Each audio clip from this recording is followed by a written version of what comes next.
Hola a todos, ¿cómo están? Ay, gracias por conectarse al... Hola, ¿qué tal? Gracias por conectarse al en vivo. Bueno, tal y como les dije, hoy voy a leerles un cuento. Importante, sí, me quedé pensando cuando anuncié que iba a leer hoy a las 4 de la tarde, que tengan en cuenta que este cuento es para adultos. O sea, si hay niños alrededor, mejor que no lo escuchen, jueguen con sus hijos, distráiganlos porque es fuerte el contenido del cuento. Es para adultos. El cuento forma parte de un libro, de un compendio de cuentos dentro de un libro que se llama Ventajas de viajar en tren, de Antonio Orejudo. Allá voy. Depresión postesquizofrénica, adinamia o astenia, depresión física y psíquica, con debilitación muscular. La paciente presenta un trastorno depresivo, aparecido tras un episodio esquizofrénico. Persisten los síntomas de la esquizofrenia catatónica, pero predominan los depresivos, desgana, apatía, abulia y sentimiento de irrealidad o extrañeza respecto al mundo externo o a sí mismo. Distanciamiento respecto al entorno, disforia.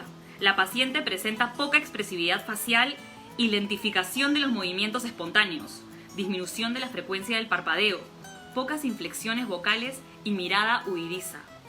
Síntomas de anedonia, vacío emocional y flexibilidad seria, despersonalización. Allá va. Lo mío, empezó como 101 dálmatas, y todo lo que sucedió después pude haberlo deducido en la primera noche, cuando lo conocí, porque todas las cosas están siempre en sus principios.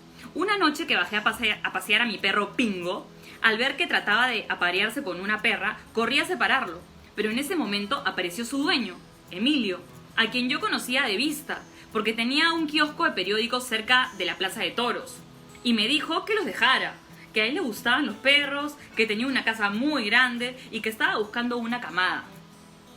A mí me dio cosa, pero no dije nada, y los dejé. Es muy raro estar ahí en silencio, con un desconocido, mientras tu perro monta a la perra del otro. Cuando terminaron de hacerlo, Emilio me dijo que fuera a visitarle al día siguiente, y aunque no me apetecía porque amaneció lloviendo, como no tenía nada mejor que hacer, fui a verlo al kiosco y estuve un rato allí, bajo la lluvia, poniéndome perdida y charlando con él a través del ventanuco. Podía haber tenido el detalle de invitarme a entrar, pero según me dijo, para él el kiosco era su casa y significaba mucho que una mujer entrara allí. Me dijo que volviera otro día y yo le dije que bueno, pero no pensaba volver. Lo que pasa es que como no tenía nada mejor que hacer, al ir a comprar pan o pasear al perro, me dejaba caer por allí.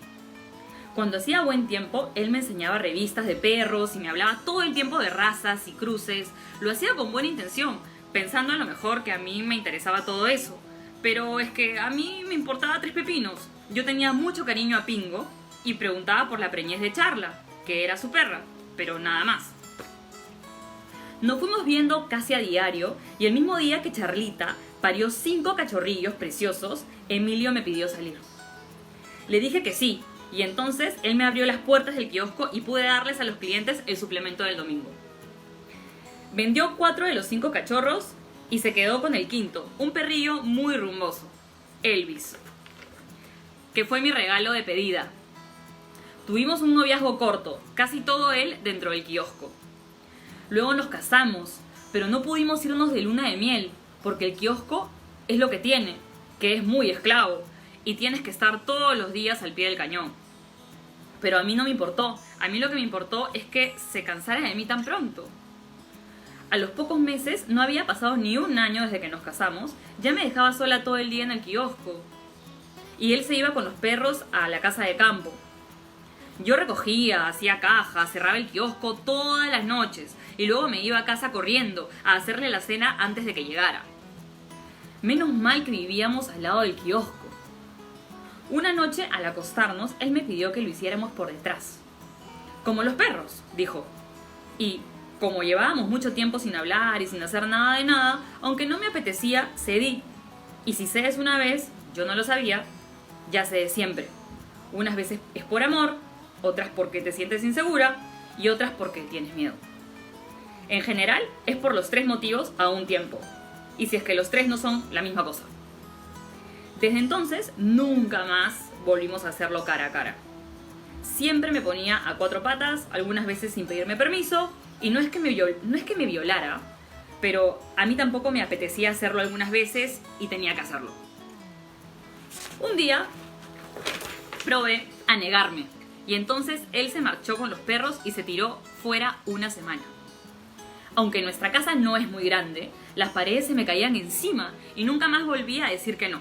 Cedí y él estuvo muy cariñoso durante un tiempo y prácticamente no iba a la casa de campo.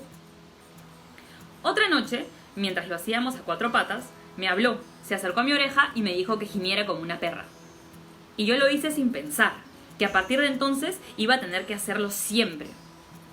Saqué la lengua y gemí como una perra y a él le gustó y estuvo muy simpático toda la semana y me hizo el primer regalo desde que me regaló a Elvis. Me compró un collar de perro, con tachuelas y me dijo que le gustaría que me lo pusiera mientras lo hacíamos a cuatro patas y yo jadeaba con la lengua afuera. Y yo me lo ponía y luego me lo quitaba y entonces él me dijo que para qué me lo iba a estar poniendo y quitando todo el tiempo, que me lo dejara puesto y me lo dejé puesto. A la gente le chocaba mucho, le hacía gracia que yo llevara el mismo collar que nuestros perros. A mí me daba vergüenza y me ponía el pelo por delante para que no se me viese. Como yo notaba que él estaba cada día más contento, no decía nada y me dejaba hacer. Un día dijo que él hacía la comida. Él se compró 1 kilo de langostinos de Sanlúcar y a mí me puso estofado de carne. Dijo que era estofado de carne, pero yo sabía que era comida para perros. No está mala, pero yo hubiera preferido langostinos de Sanlúcar. Él me miró comer y se excitó y luego me cogió por detrás. A partir de entonces, él hizo siempre la comida. Yo pensaba que no había mal que por bien no viniera, aunque al final ni siquiera se molestaba en ocultarme de dónde salía el estofado. Cogía descaradamente una lata de comida para perros, la abría delante de mí y me la echaba en el plato. Hoy cómetela sin cubiertos, directamente con la boca. Verás qué bien, me dijo una vez. Y en cuanto empecé a hacerlo, me cogió por detrás. Al principio me negué a comer en el suelo, pero un día me trajo todo contento una escudilla de plástico con mi nombre estampado en ella. ¿No te gustaría comer con ellos?, me preguntó señalando a nuestros perros. Le dije que no, y me tachó de intransigente y de no hacer nada por salvar nuestro matrimonio. Cogió a los perros y se marchó a la casa de campo. Yo me dije que por ahí no debía pasar, pero cuando estás sola, pensando todo el santo día, es muy fácil encontrar razones para hacer cualquier cosa, por disparatada que sea, y al final no me parecía tan grave comer a cuatro patas en las mismas horas que nuestros perros. Pensé que podía ser hasta divertido. Cuando se lo dije, me abrazó y por primera vez en mucho tiempo me besó en el hocico. Nos compenetramos muy bien, me dijo unos días después. Ya no necesitamos ni siquiera hablar, salvo para lo más imprescindible, estamos hechos el uno para el otro. Con un ladrido querrás decir que sí, y con dos que no. ¿Vale? Yo le dije wow y me cogió por detrás. Llegó un momento en el que vivía más tiempo a cuatro patas que de a dos. Muchas veces venía mi madre o alguna amiga, preguntaba por mí, que en ese momento estaba merendando en mi escudilla, en el suelo del kiosco, y él me daba una patadita de complicidad y les decía que no estaba, que me había ido de compras. Los cambios se habían ido produciendo tan poquito a poco que no me di cuenta que me había convertido en una perra. Que había cedido un terreno que no iba a recuperar jamás y que difícilmente volvería a ser una persona. Eso sucede muchas veces en la vida, sobre todo si no haces nada al principio. Cuando quería hablar con él hacía como que no me entendía. Dímelo con ladridos, decía. Y con ladridos me entendía. Todos los días me hacía un regalo, pero yo casi hubiera preferido que dejara de hacérmelos. Me traía huesos de sabores, galletitas y una caseta que colocó en el patio y a la que me fue relegando poco a poco con la excusa de que los dos dormiríamos mejor por la noche. Cuando llegábamos a casa, yo me metía en la caseta sin protestar y él se ponía a ver tele dentro en el salón, así por lo menos pensaba yo, no lo oigo roncar. A la falta de conversación se le unió la falta de convivencia. Y ya ni siquiera verme comer a cuatro patas le excitaba. Por eso me puso tan contenta que un día me dijera que quería tener un cachorrito, que mi salida de casa había dejado espacio libre y que podía entrar uno más. Claro, porque esta mujer dormía en la caseta del patio. Yo lo interpreté mal y me puse a hacer cabriolas porque, dándole vueltas a la cabeza, había pensado que a lo mejor un hijo me convertía en ser humano a sus ojos. Pero no tardé en darme cuenta de lo que pretendía. Y como él intuyó que ni siquiera yéndose a la casa de campo una semana aceptaría cruzarme con Elvis, el hijo de mi pingo y de su charla, que ya estaba hecho un perrazo, no tuvo más remedio que atarme y darme de palos. Y Elvis me cogió por detrás. Aquella noche, en la caseta, sin dejar de llorar, determiné matarlo.